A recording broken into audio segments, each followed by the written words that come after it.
paborito kong ulam. Alam nyo ba na lahat ng may gata ay paborito ko? Ito ay tuturo ulit sa atin ng aking tito. Ito ay ang ginataang langka.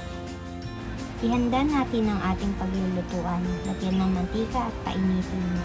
Ilagay natin ang ating bawang at antayin itong maging kulay brown. Matapos ito, isunod natin ang ating luya.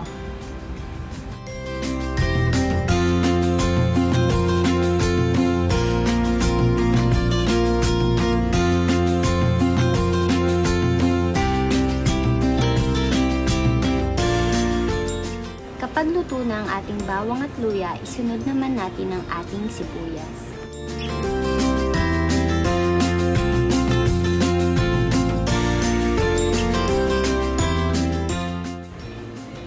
Ngayon ay ilagay naman natin ang ating langka.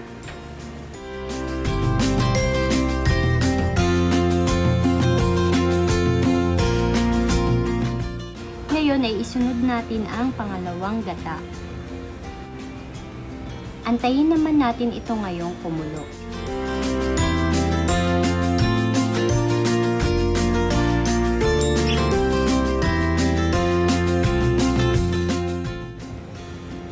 Matapos kumulo, ay ilalagay na natin ngayon ang ating unang gata.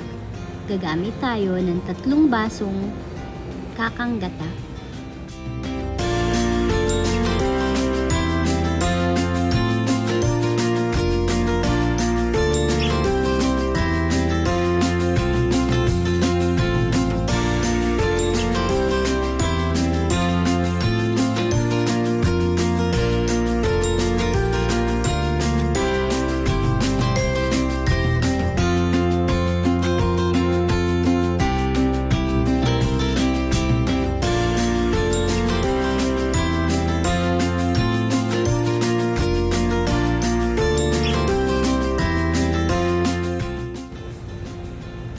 Matapos ilagay ang kakang gata, ilagay naman natin ang ating daing na isda at ang siling haba.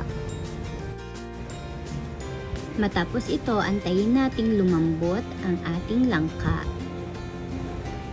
Ito na ang ating finished product, ginataang langka.